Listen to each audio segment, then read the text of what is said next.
Hello, hello, and we've made it to a second episode. Greg liked it so much, we're back for part two. Absolutely. When you're retired, you got to find things to do. We have started Greg's second career here at Holy Cow. Who would have thought? Absolutely. Yes, it's Holy Cow, brought to you by Monkey Knife Fights down there in the corner. We'll talk about them here in a bit. But we are joining you on, I guess, not so great terms. We've lost the last two series, been able to pull out one win in each. And as we're working this show that shows up on Tuesday mornings, we're watching the Monday night game, and it's not looking so great. First pitch from Chaffin, brought into a bad situation, bases loaded, no outs. Or one out rather, and cleared the bases with a double. I guess the only thing I can say is that as bad as it was to lose 2 out of 3 to both the Pirates and the Brewers in the last two, could have been worse. Could have been 0-3 for both. But right. But that last loss dropped us down to one game below 500. So with a record of 4-5 out of the first 9 games. They were able to pull out the win in both of the first games on these past two series, 5-3 win over the Brewers and a 4-2 win over the Pirates. They got shut out in that second game of the Brewers, and then a 2-4 there to finish that series out, and then 2-8 and 1-7. So no bats coming alive. We were just talking about it just a second ago, and it's now 4-1. The wild pitch from Chaffin. 1 run in 6 innings, but right now they're averaging 4.1 runs a game giving up through the pitching staff. So it's not good. No, and I can't say I'm real excited about choice of relievers tonight, but I'm looking at his stats before this game, and he had pitched, I think, a third of an inning.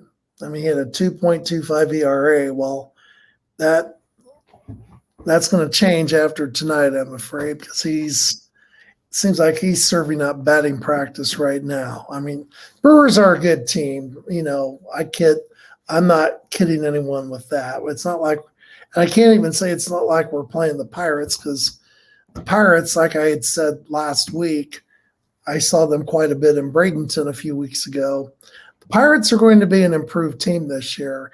My fear is that we're going to be fighting with those Pirates for the basement of the NL Central if we don't get things figured out here. I read, and I had mentioned this to Chase a couple weeks ago, that it was a quote that I saw several years ago, and I thought it was a really good one, that people tend to focus on losses in September, especially the last 2 weeks of the season as well. That's the difference between getting into the playoffs or whatever it is you're looking for. Well, you know what?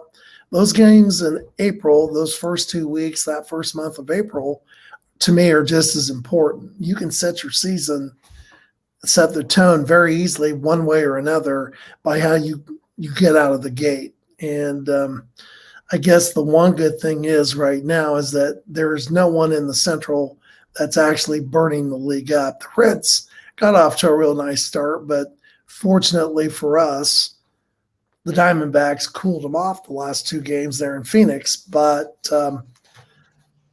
you can only count on help from everybody else for so long.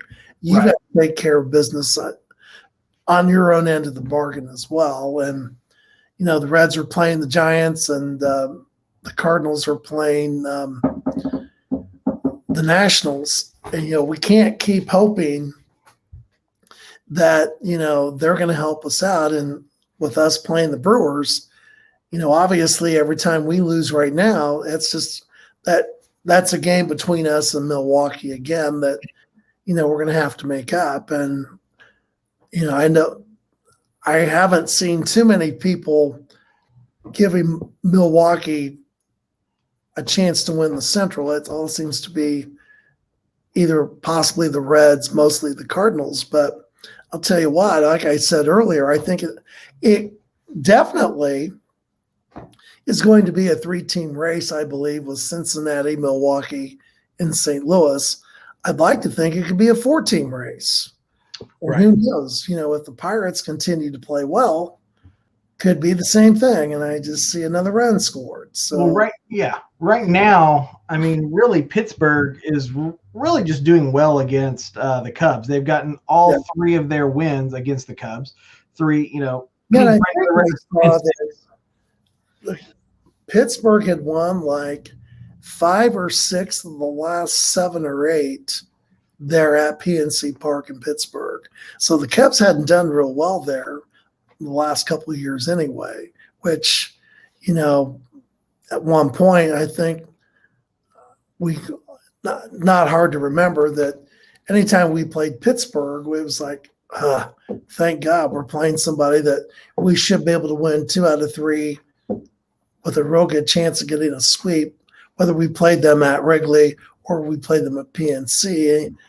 I don't think that's going to be the deal this season. I don't see anybody that we're going to go into their ballpark or play at Wrigley that we should be able to sweep these guys, because I don't think there's anyone in the National League that's going to be that terribly bad this year. right. Throw in all the AL Central teams. I mean, even the Tigers are showing, they're showing some signs of life at the beginning of the season as well. Yeah. So every game, every series, it's gonna be a struggle, I'm afraid, unless we can get our pitching together and we can get things figured out. Right.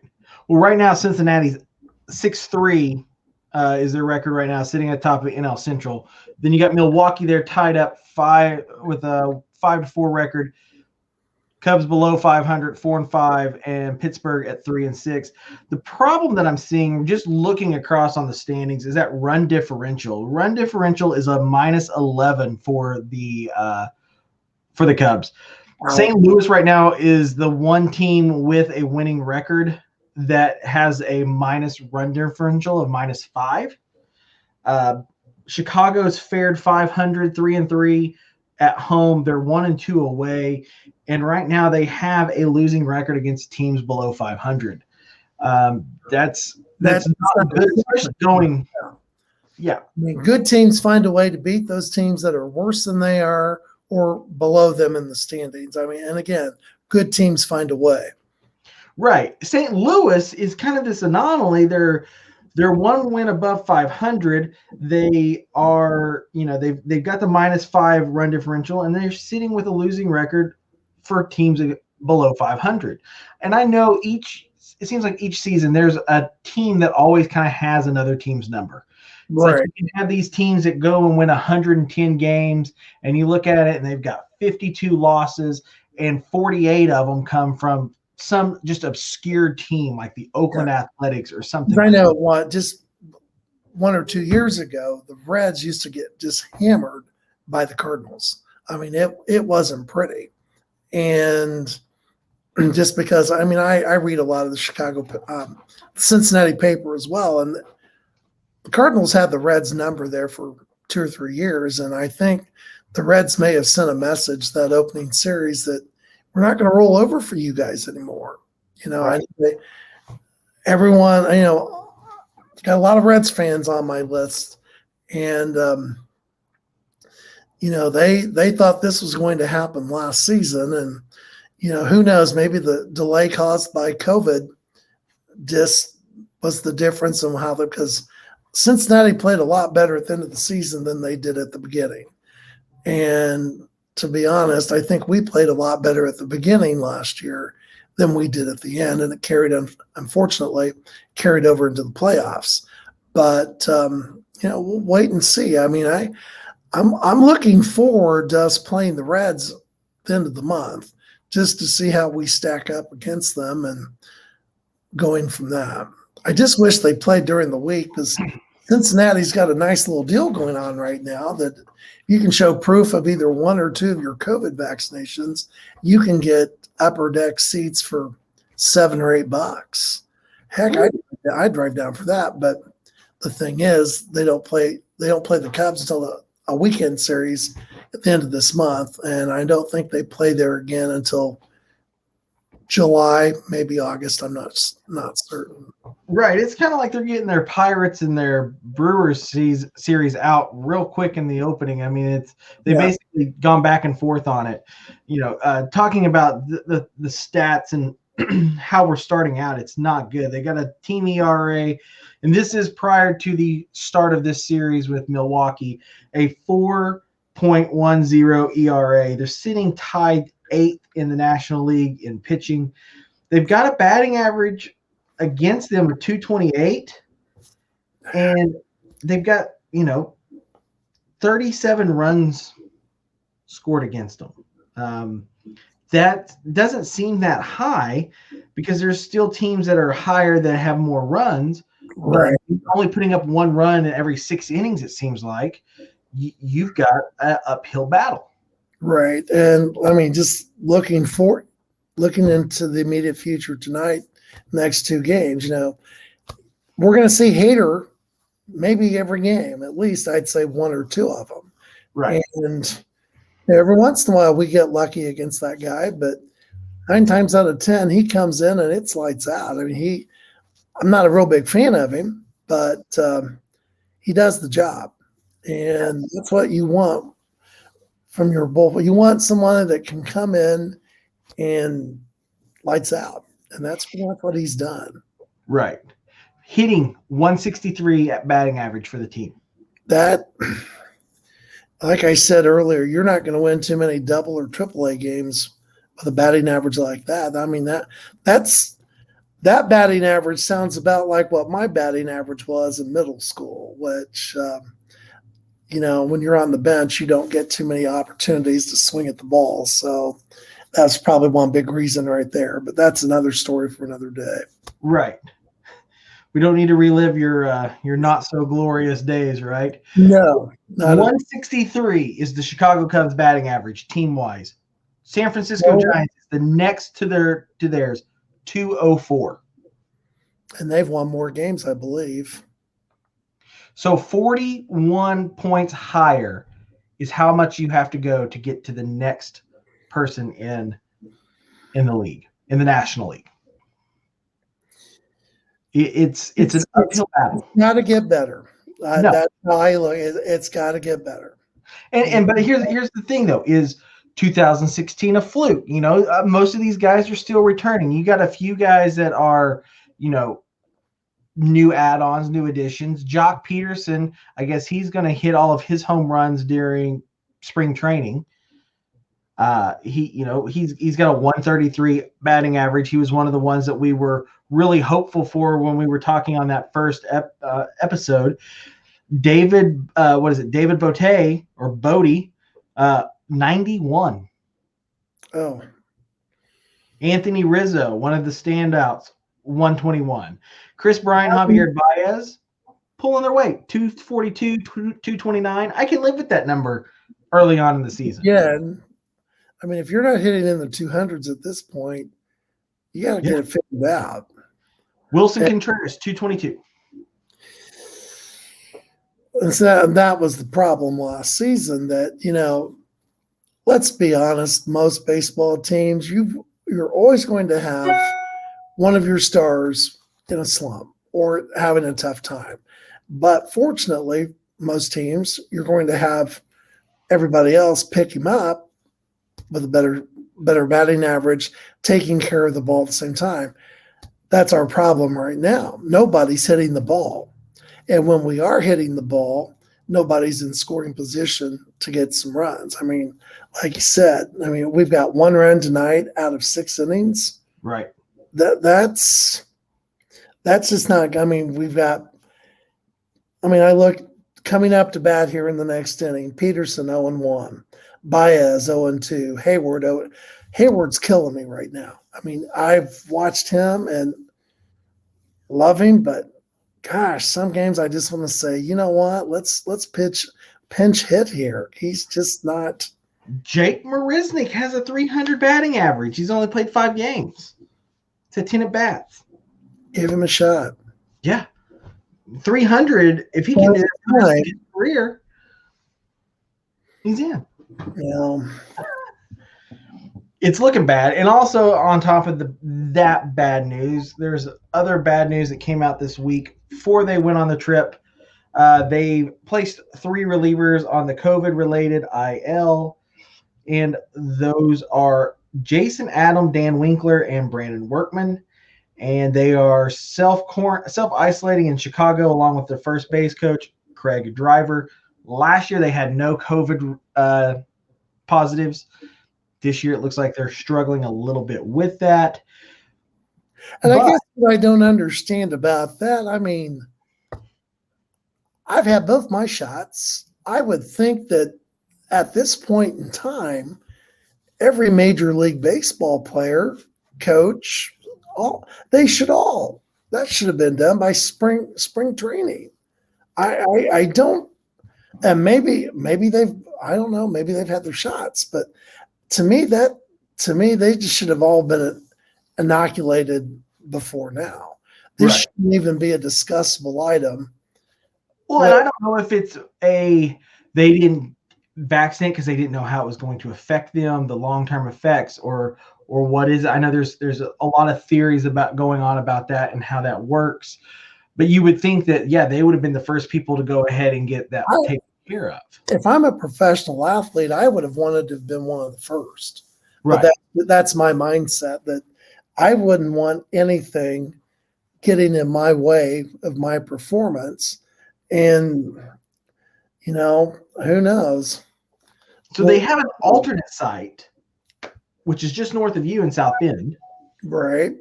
And, I try to find silver linings in all situations. And I think it's going to be great because they called up lefties Justin Steele and Brad Week, and they selected Greg's favorite relief pitcher coming in, the righty Pedro Strop, to bring him in. And if you thought the hat was bad, the past few seasons, wait till you get this season. Let's just say, I always made sure when he would come in, and I always made sure there was nothing I could pick up and throw at my TV, because I have a nice screen. And I really, really don't want to have to replace it. And I just, oh my gosh. He would make me say words that I didn't even know I could say. And of course, after tonight's performance, I'm not sure he'd be any worse. But well, I mean, but you think about it, that's kind of this weird relief pitcher thing. Who else was it? Fernando Rodney. He had the tilted hat, and Papa Grande. Believe it or not, I mean, I'm a big believer of wearing the uniform the correct way. You represent yourself, you represent your team, you represent, the sport.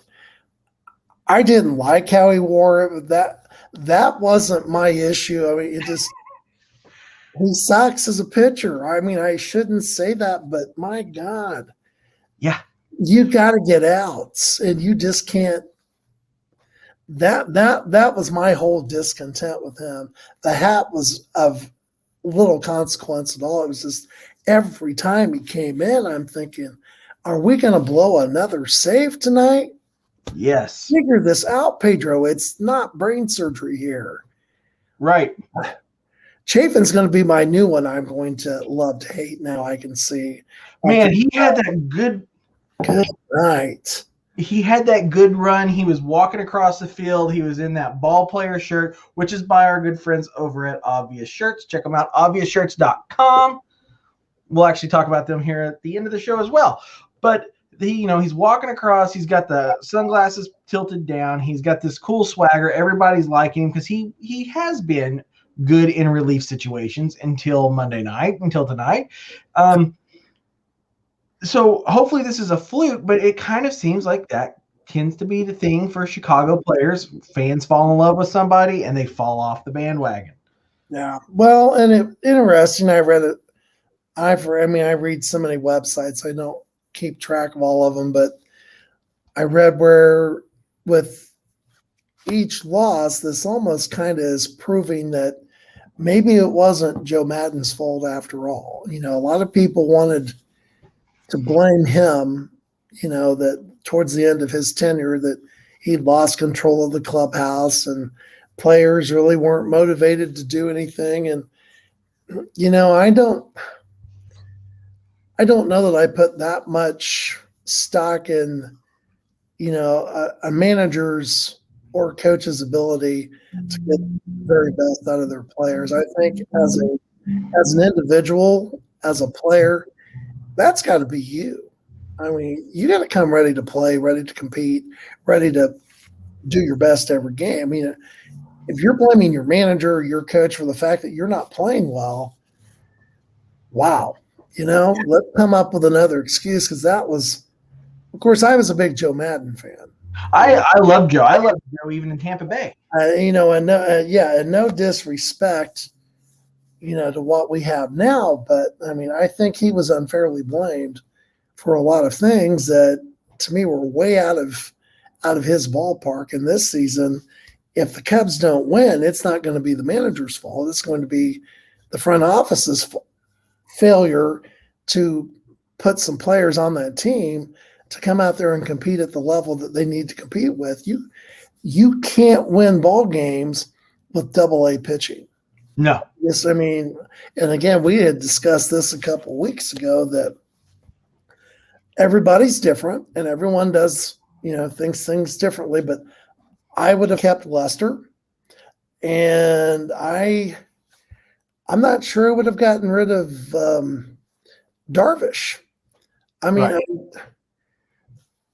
Right. I know we waited an awful long time for him to do something, and it seemed like last season was the first season that he finally did do what we wanted him to do.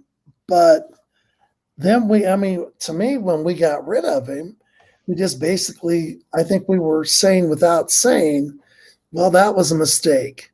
That's just money over the dam, and we're going to move on. But, it's one thing to trade away a quality player, but then you replace him with someone at either the same or higher level.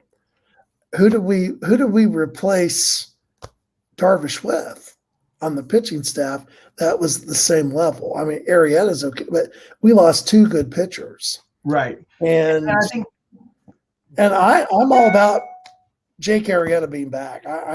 We should have never let him go the first time. Right. And that's one of the weird things that we, I know we talked about it all through the offseason. Like, are they ever going to do anything? And really, Jake Arrieta was the thing that they did.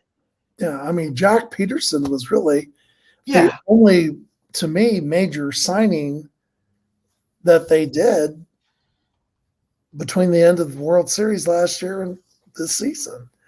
Right. And good old Jock is sitting there hitting us $133. Yeah.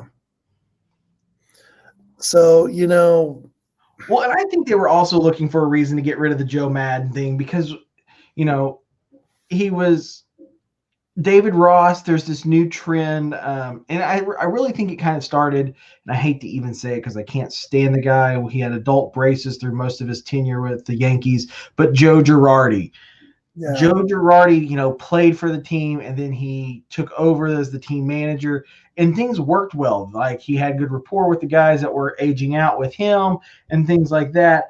But then you have Aaron Boone coming back, and that's taking off really well. I think that is kind of the mold that they're looking at, or they're looking at these guys who were leaders on the team when they were playing, and they're wanting to make it happen. Joe Madden is great. Joe Madden's innovative. I like to see what Joe Madden's doing. I think he's probably the best manager for a situation like a Shohei Ohtani. I will say, though, in all fairness, I mean, the Yankees are the Yankees. Yep. And dollar signs have never been an impediment to them going out and getting who they want, what they want. And, I don't know that Aaron Boone is a better manager than either of the last two we've had, but he's got a management that is going to make sure that he's given the absolute best that they can come with to win ball games. And I mean, that, which is one reason so many of us, I don't like to use the word hate, but the reason so many of us hate the Yankees, because they tend to buy their way to a championship rather than work hard to get one. But Yeah, you never hear about prospects. I mean, I think the last prospect I heard about them having was Derek Jeter. I mean, really, like that was it. Or Aaron Judge, maybe that might be the only one. Yeah, Aaron. I mean, they do. It's like what was it in Moneyball? One of the first things you hear in the show is, how the Athletics were kind of the farm team for the. Oh, absolutely. He would gut them every year. Pretty much for the entire 50s. I mean, when the Yankees needed somebody, they'd call up their friends in KC and say, "Hey, we're going to make this deal, and it's going to be a good deal for you." And they sunk farther down into the depths of the American League, and the Yankees stayed at the top. So, I mean, you got to give it to them; they're business savvy. I mean, you can't hate them because they spend money, right? Let's be honest. I hear that from my friends in Cincinnati all the time. Oh, it's not fair.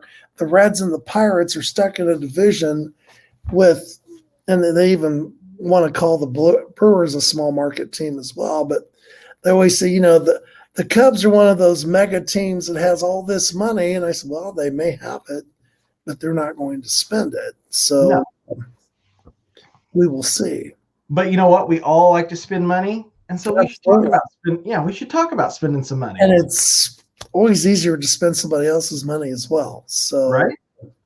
What I would do versus what they do, I don't know. I just see the window of opportunity closing very quickly. And I just can't help but wonder if this isn't the final season of that window of opportunity, because if we don't produce this on tonight, who knows if this mini slump continues into May, continues even into June.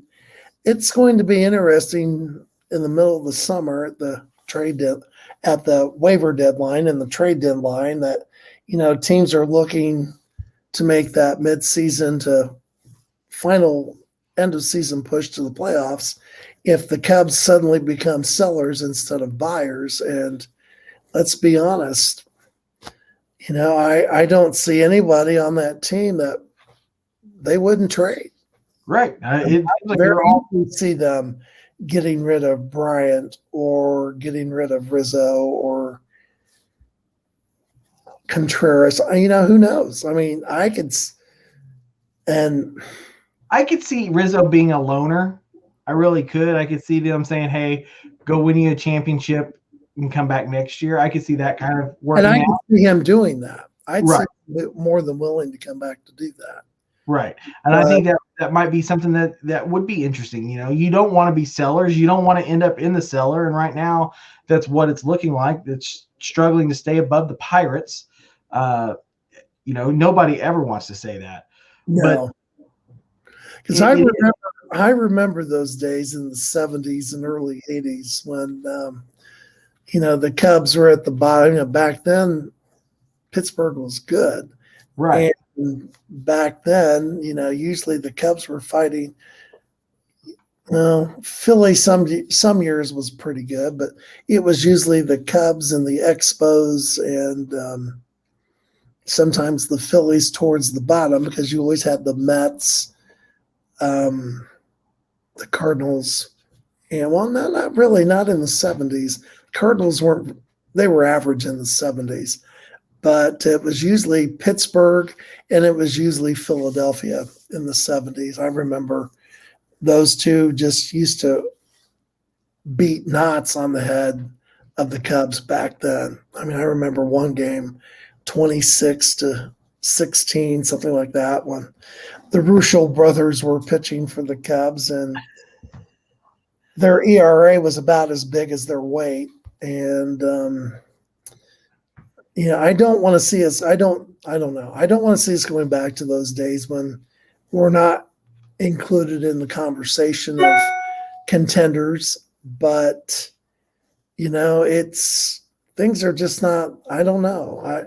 I don't have a good feeling about this season right now. And that I'm not a psychic. I certainly don't go to a palm reader. Right. But I don't know. I'm just, it's almost playing out like I thought it would with the pitching right now. Well, and everybody thought the hitting was going to be there. Everybody kind of had that mentality of, okay, our bats are going to wake up. We're going to get out of this little rut that we were at towards the end of the year of last season. And then, but nothing's changed. Nothing's happened. Well, I think what's even more discouraging about that, it's not like we're getting, excuse me, everyone, my cat likes to get involved here sometimes. It's not like this is no disrespect to what we've gone up against, but we're not going up against Seaver and Spawn and Koufax. We really haven't had a pitcher go against us that I think is one of the very best in the National League. No. And, we're not beating these guys. What's going to happen when we play the Dodgers or we play the Mets with those studs? Mm-hmm. And it's going to get, I don't know. I think that's my big worry about our bats right now is that we're not producing against mid-level talent. Right. When we get the all-stars, the major pitchers of the pitchers you're going to see on the all-star team this summer. Yeah. You got Clayton Kershaw when you're facing DeGrom, when you're, when you're going up against those guys. This stuff with, with Milwaukee and with the Pirates is going to look like, let's be. I mean, I saw this quote the other day. Someone said, "You're an extraordinary baseball fan if you can name more than 3 players on the Pittsburgh Pirates team." Yeah, and you know what? That's absolutely. The only one I can is Brian Reynolds. I watched him 5 times in Bradenton a couple weeks ago, but I couldn't tell you. I mean, they're a bunch of no names. Yeah, Brian Reynolds is the only name I know. Their pitching staff the same way. Yet that no-name pitching staff won 3 out of 6 against us. Yep. So I don't know. It's something has to change. I see a lot of people that are 10 games in wanting to fire the hitting coach. Is it the hitting coach? Is it the approach? What is it? What's going on in the clubhouse? How are things going on? How are they coming off of the last season? That's everybody talks about how last season wasn't a real season, but I don't know if it was really the 60 game just push that it was, or if it's going to see how teams bounce back from that season. Because I've seen several articles that have all pretty much said the same thing, that you really can't look at last season and make any generalized statements about, because there were just so many intangibles involved because of COVID and the late start to the season, and things were just completely different. And not that you could say, well, it was because it was the same for everybody. But, those same excuses that we could use for 2020, this year has been normal. They had a full spring training. Where maybe, but see, that's the thing, is they had a normal season, but how was the effects of last year coming in? Yeah. That, and I think that's really kind of what we're seeing. We're seeing some teams that really learned how to adjust from what happened last season and have been able to carry it over. And, I hate to say it, that maybe we're just not as good as we think we are. Yep. And I'm not saying that in a negative way, but I mean, I do think there's an element of truth in that right now, that I just, I've been a Cubs fan for a long, long time. And, being a Cub fan, you just have always felt that they're better than what they've been in. Some years, you just got to hope that things are going to be better. But I mean, we've had such a nice run of success in the last 6, 7, 8 years that I don't want to say we've gotten used to it or we've become, I think we've become somewhat spoiled because of it. Because big payroll. I said back in the 70s, we get super excited if they opened the upper deck at Wrigley Field. I remember watching games on Channel 9 in the summer, 79, 80, and Jack Burkhouse would make a big, oh, hey, big crowd today. The upper deck is open. First time it's been open all week. And, you'd make that statement today and you'd think, what? But that's how it was. Right. And I think there are a lot of Cub fans out there now that don't remember those days. And I mean, I do. And,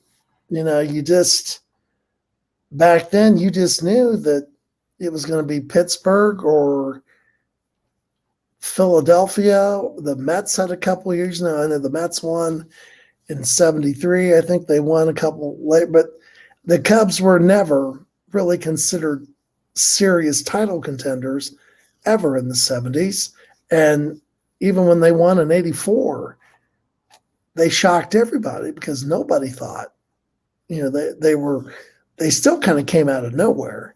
Right. So, but like I said, the last 6, 7, 8 years, we've always, even when we've not finished in first, we've always finished well.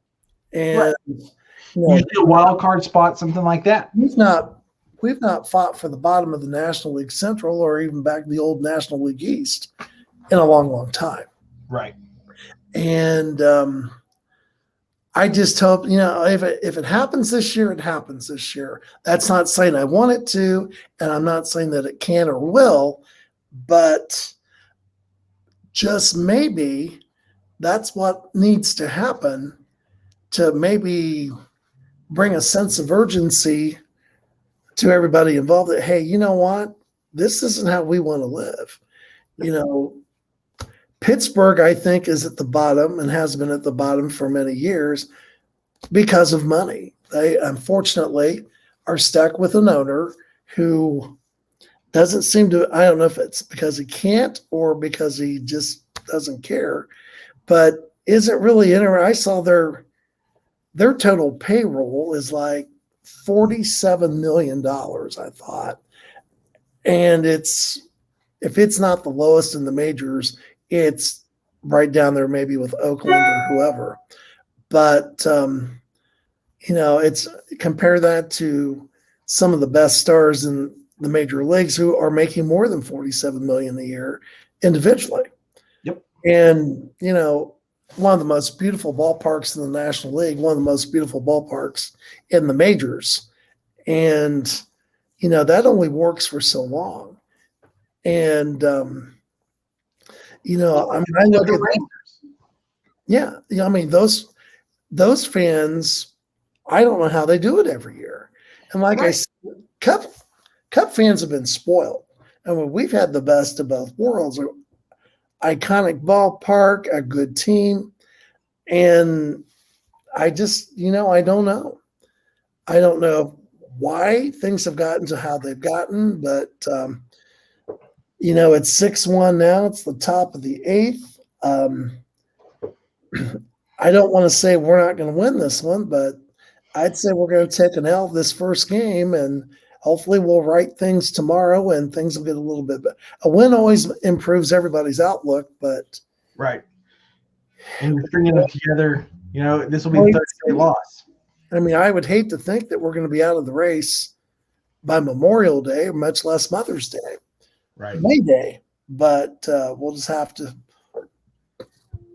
keep playing each game and keep fingers crossed. And exactly. I'll tell you one place that they're never out of, though. What's that? Holy cow! Monkey knife fight.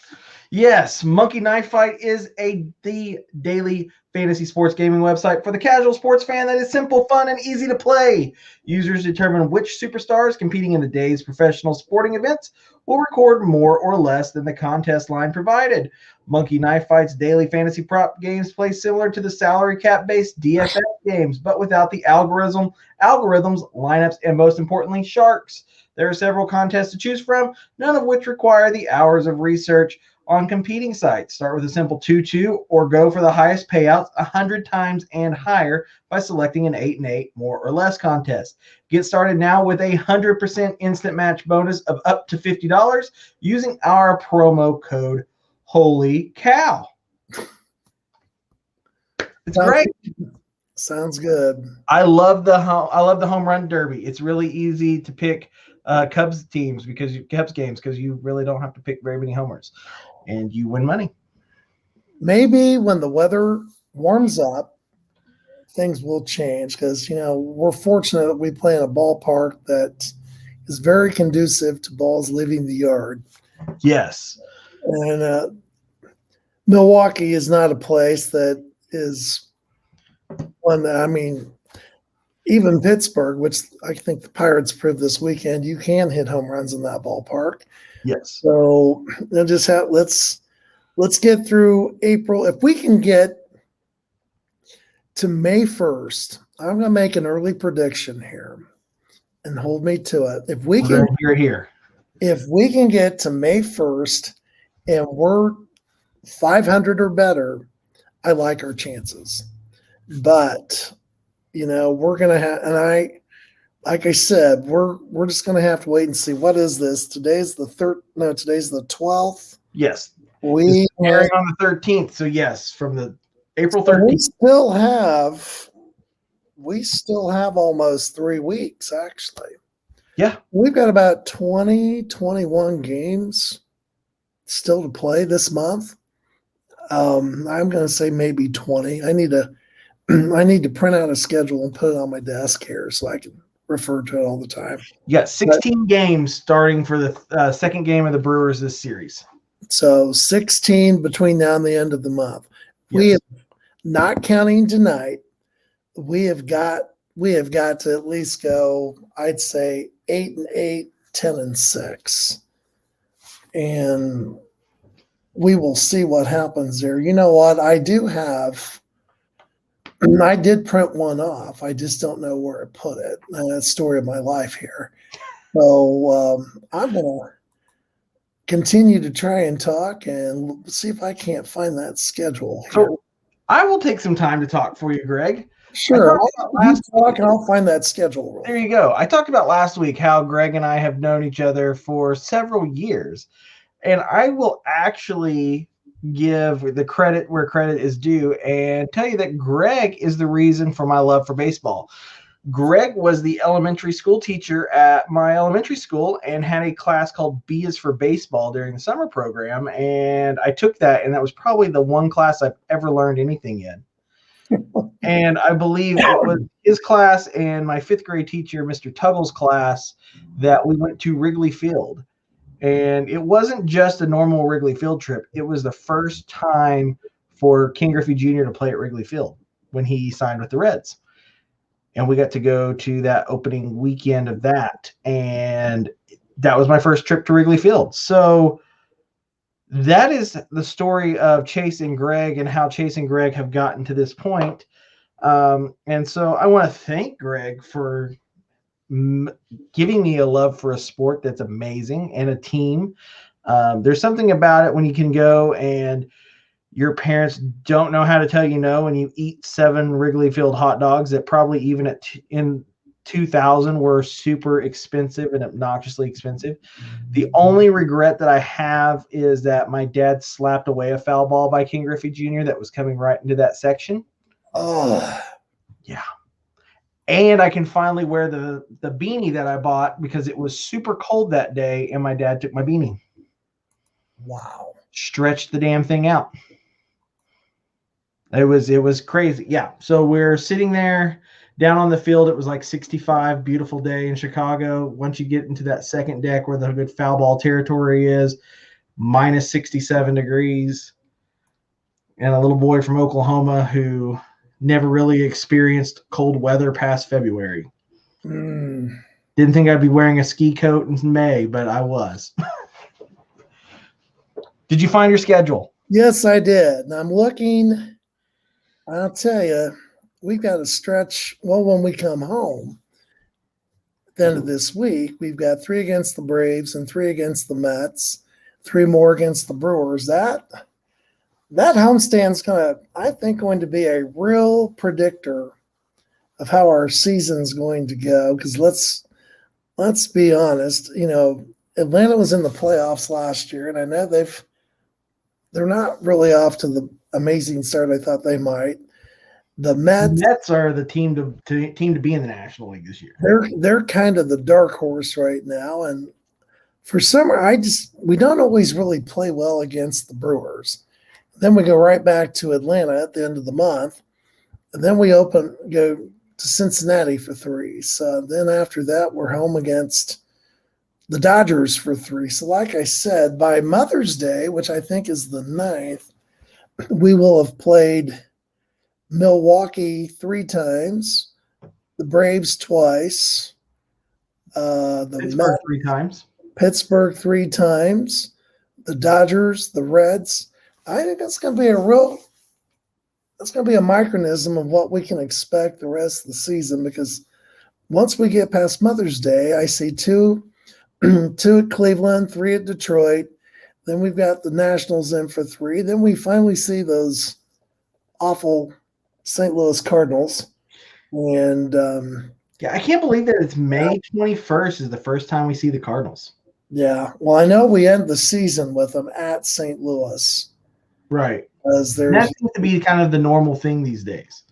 Yeah, and I think that's a good idea, because I know there was that was more of, I think, a football issue than it was baseball. But, there was that tendency for teams that have been out of the playoffs for more than a few weeks. You're playing a contender at the end of the season. What's your motivation to put your best out on the field, your best pitchers? So I think, obviously, I'd like to think that by the 1st of October, we're still in a position to at least challenge for a wild card berth.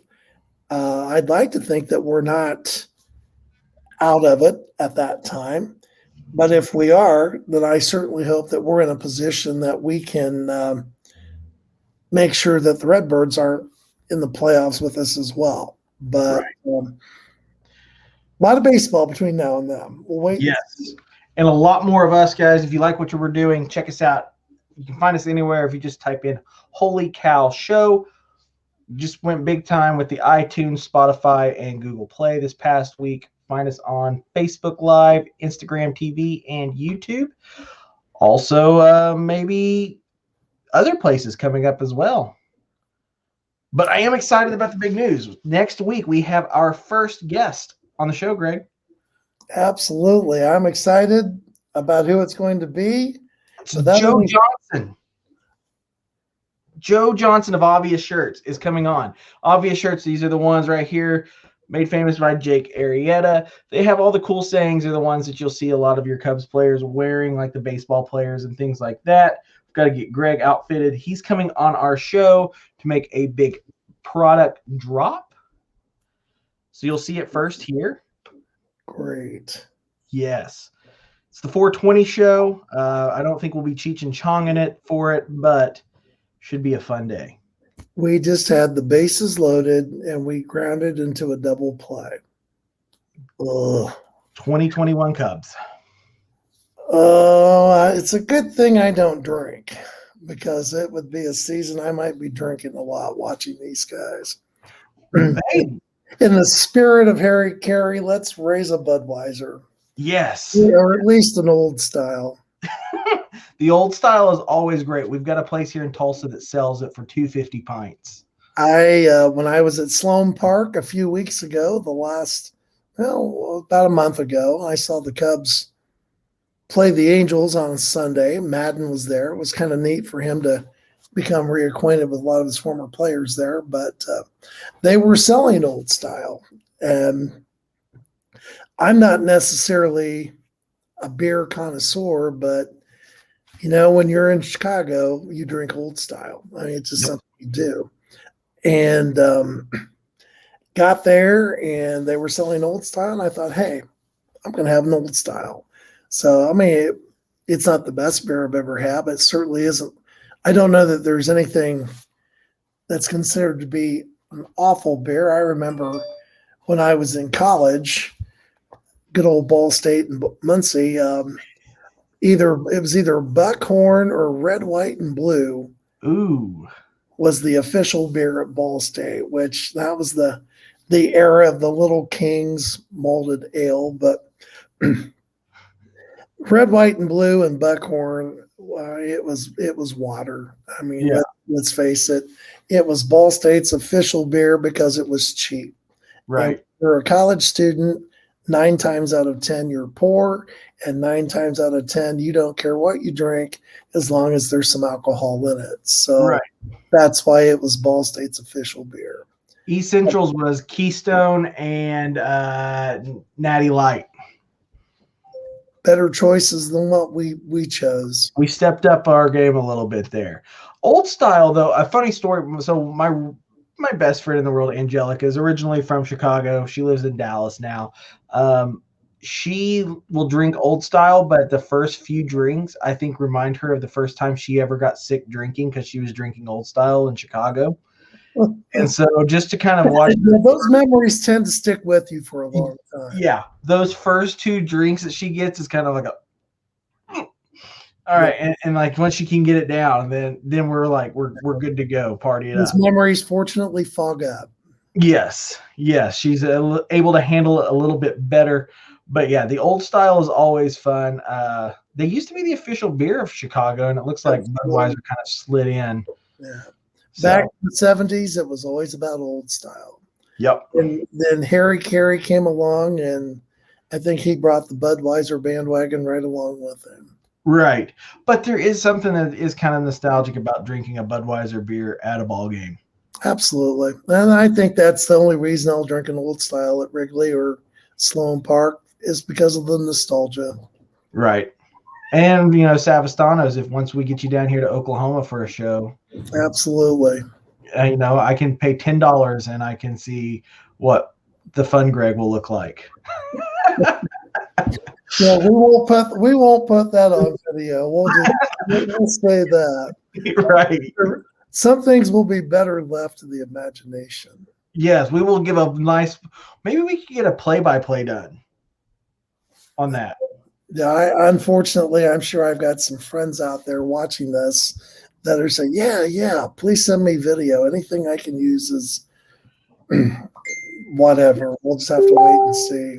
All of Greg's friends, please send it. One of my friends, he just says, it's obvious the Cubs can't hit. Well, you don't have to be Kruskin to figure that one out. Not tonight. I mean, my gosh. Bases loaded and you ground into that is a great just summation of our season so far. Bases loaded, you hit into a double play, not only out of the inning, you don't score a run that entire inning. Yeah. It's going to get better, folks. I guarantee you it's going to be. I've seen worse. And it has to. If you're my age or older, you've seen worse as well.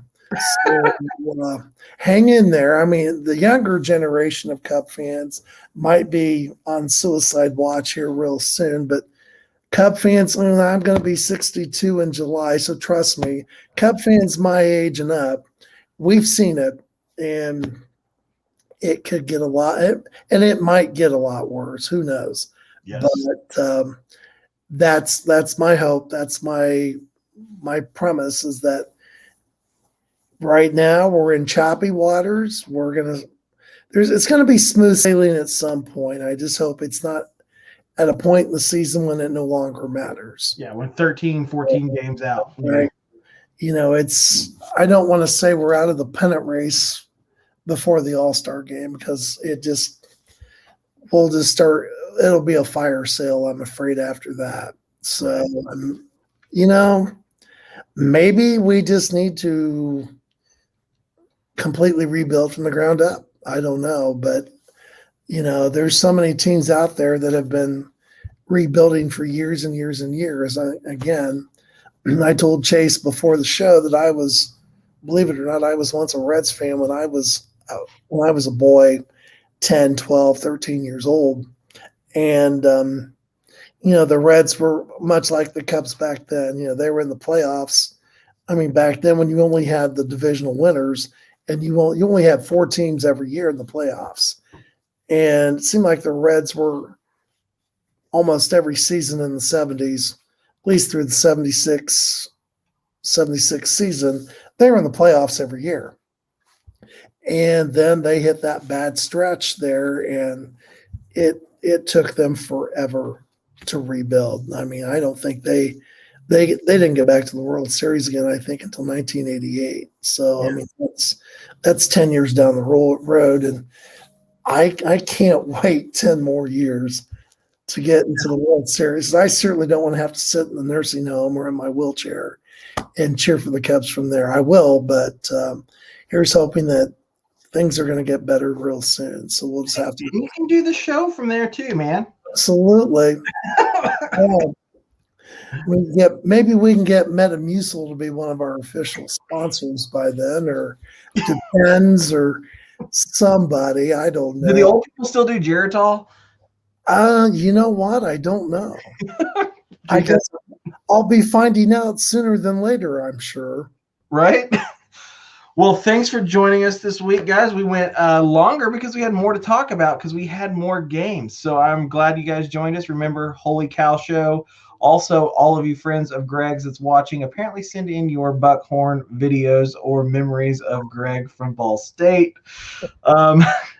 Greg, until next time, I guess what? Go Cubs go. Here's hoping next Monday when we tape this that we've got a small winning streak to be excited about, or at least a couple games that we can say, hey, you know what? Maybe that's going to be what turns around our season, because it's not going to be tonight's game, unfortunately. Right. And remember, Joe Johnson from Obvious Tees next week in the house, dropping a nice meeting him. He will be a lot of fun. We've also got some other people we're working on getting over here onto the show. Who would have thought that one show is all it took to change the world for Greg and I, starting that second career? And until next time, guys, go Cubs, go. Later, guys. Thank you for joining us tonight.